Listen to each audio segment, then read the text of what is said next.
So I figured I needed a new attachment. I went to an auction today and decided to buy a new attachment. So what we have here is, it is a John Deere, which the only thing you know it's John Deere is by the John Deere tag.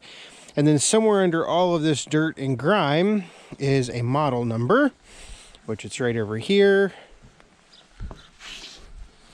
It's a 25A. John Deere 25A flail mower.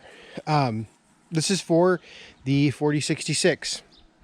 And so I'm going to use this around the pond out there.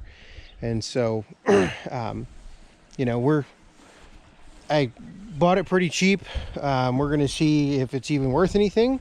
I paid 90 bucks for it, so we're going to see if it works. It obviously needs the other half of the PTO shaft, so we're going to have to find that. It is a 540 PTO, and I'm not really sure if I can make it quick connect compatible. I think I can, but that's just going to take a little bit of work.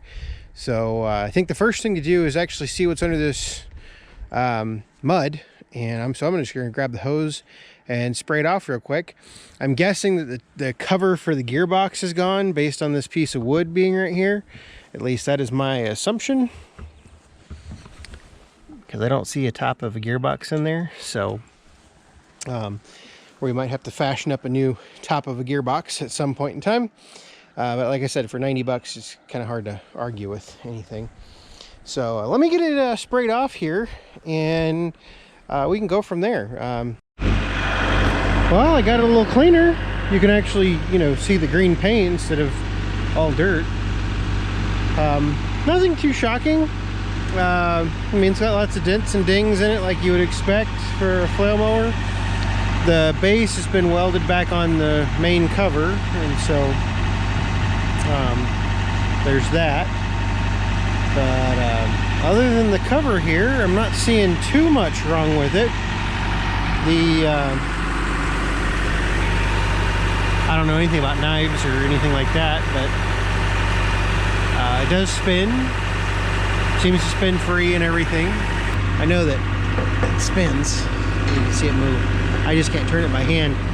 Really not interested in crawling up under there or anything.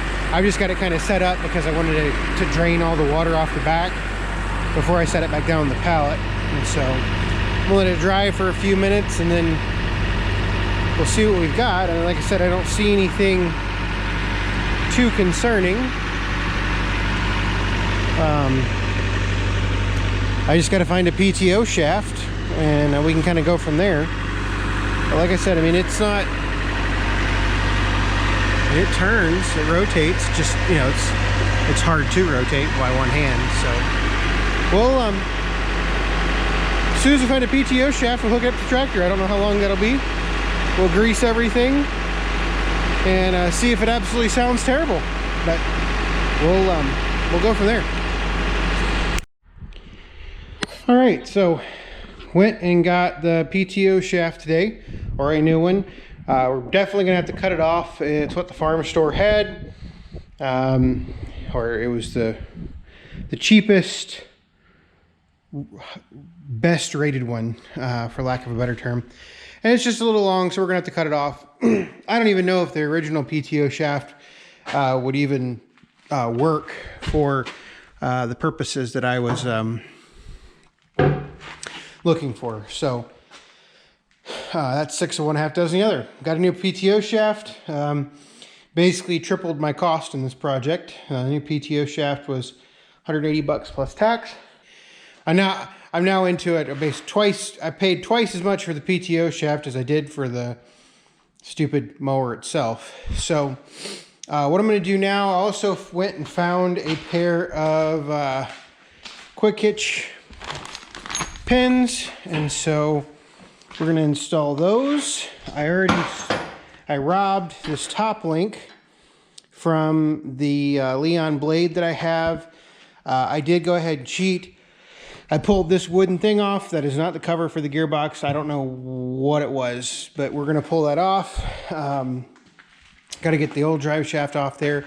And then we're going to pull the side cover, see what kind of weird, wonderful things are under the side cover, and then see what all we can grease, and we should be good to go. And so I think what I'm going to do is I'm going to hook it up, and then I'm going to measure for the drive shaft. I'm going to have to remember to how to cut the drive shafts, but we're going to measure that out, and we will go from there. So, all right, so let's take this cover off and see what we're playing with over here. So, one of the reasons I bought this flail mower is I've got around the pond, I want to clear around the pond, and I also want to mow right up next to the corn and soybean field around the place. I've historically done that with either the, can't hold on to a wrench tonight. I've historically done that with either the Power King or a sickle bar mower on, say, a 110 or a 140. I just want to try something new, basically. And, you know, this is for 90 bucks, it's the right price. But as I was driving home the other night, after I bought this, I got to thinking about it, and I was like, you know, probably a good number of my viewers also watch Tractor Time with Tim. And first off, mad props to Tractor Time with Tim. He shows some absolutely fantastic machines and shows you how to use them. I really appreciate his recent group of, you know, making money with tractors. That's nothing I ever want to do. I really don't like working for other people in terms of that. I've never purchased a machine to take it somewhere else and get paid for it. That's not to say that I don't insure my machines like that.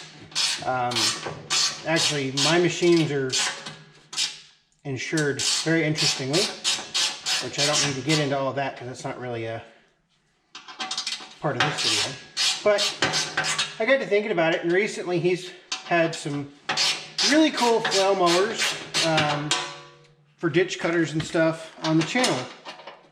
And you know, one of the things that they're absolutely awesome mowers, and I think he does a great job of showing how handy they can be. But for an individual such as myself, I'm not really inclined to go out and spend $1,000, $2,000, $3,000, $4,000 on a piece of equipment that I'm going to use once or twice a year. And so I got to think about it. It's like, this is a perfect example of how you get into a piece of equipment that you might use once or twice a year for a relatively quote-unquote cheap way. So that's why, if you noticed in my videos recently, I think somebody pointed out in my F935 video, one of the comments there, that I've talked a little bit more about price than I have in the past. And reason being is, you know, a lot of times, if you're not trying to make money with your machine, you know, you don't want to go out and spend that money on something that's brand new when a cheaper version will do just fine for your task, right? So for what I want to do, I'm going to have probably 350 bucks invested in this 25A flail mower. I'm sure I'm going to get more than $325 a use out of it if it works the way I want it to in the next 10 years. Or maybe it's not going to work the way I want it to, and I can just turn around and sell it. You know, well, maybe I keep the PTO shaft and I throw this on Craigslist or Facebook for $100, and I'm sure somebody would buy it. So, but anyway, got the side cover off, and that just kind of something I wanted to point out to folks is, you know, there's multiple different ways of doing things and accomplishing a goal, and you know, buying new stuff is not always how you accomplish a goal. Granted, I mean, that's kind of the pot calling the kettle black, because I bought a brand new 4066, but it's hard to justify a brand new, you know, 360 John Deere flail mower, or one of the flail mowers that Tim has shown on his channel, if you're not going to use it that much. So, yeah, just something to think about. All right, let's look at this and see if we see anything terrible.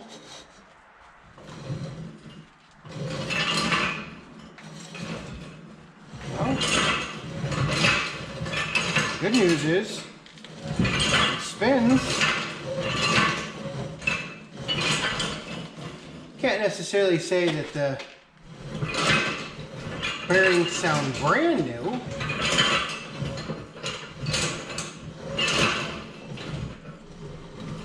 But they certainly don't sound terrible. Just turn it over by hand. So I think what we need to do is we need to get, I can see a grease zerk here. I see a grease zerk down there on the roller. I see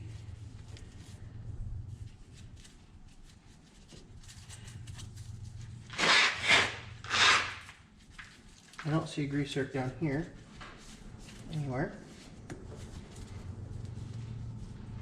I don't see a grease zerk on here. Train's going by. So I think that's it. So let me go get the grease gun. We'll get this bad boy greased up and we'll check the gear oil level and we will see how it looks. Really don't want to drain the gear oil.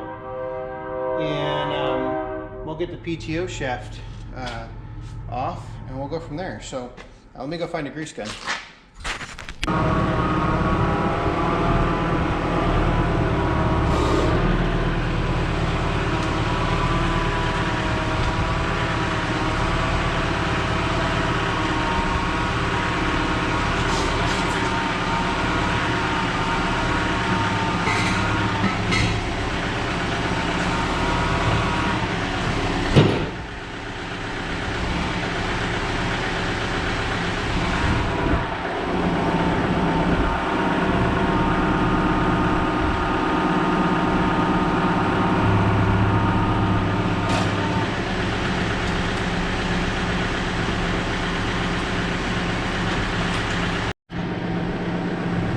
All right, so we're gonna rock it old school.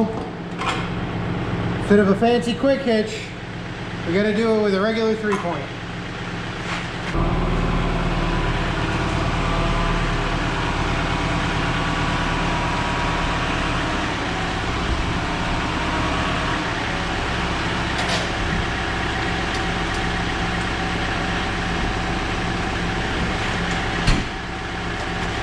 And I'm even gonna try to do it without without hitch assist.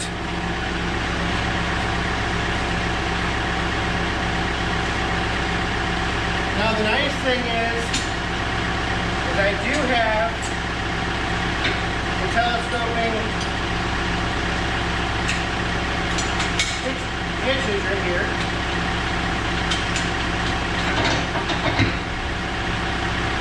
Not that they won't work too well, but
there's two. I just gotta get the pitch pins for it.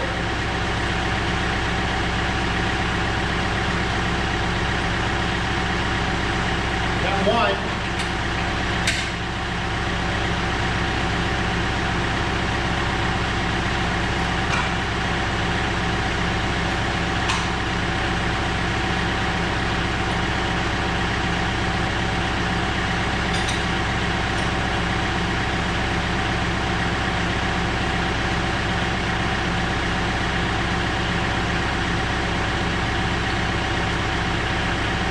I'm going to keep my hydraulic top link on.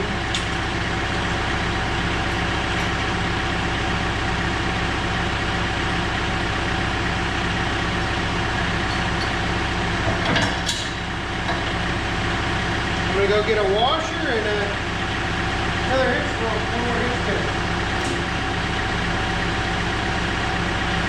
And our last washer, and a hitch pin. Now theoretically we can pick this thing up.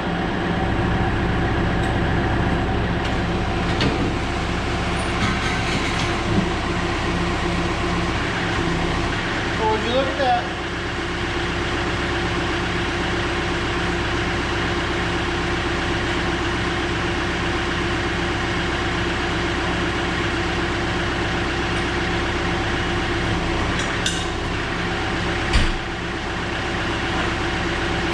Probably about level.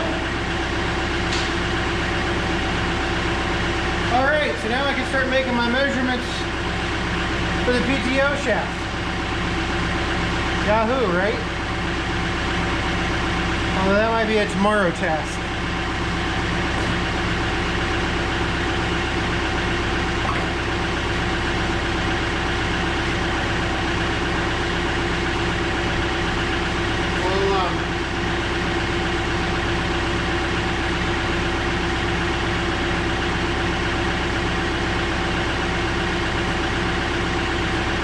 Yeah, I'm gonna see if I can get the camera here. So it's hooked on there. So now we just gotta cut this shaft to length. I need to be out on level ground. It's not level in here. The tractor's on an incline pointed down. And so I really don't feel comfortable trying to measure it in here, and it needs to be outside. I don't want to do this in the dark. So I think I'll just wait till tomorrow to measure out the PTO. But besides, I couldn't cut anything at night anyway. So I am going to go ahead and put the side cover back on over here. And I think I'm going to call it a wrap for this video. The next video will be me. We'll cut this to length, and then we'll go see if we can maybe cut down some raspberry bushes along with some trees. So I think that's what my wife wanted me to do with it first. So yeah, got questions, comments, leave them below. Thanks for watching.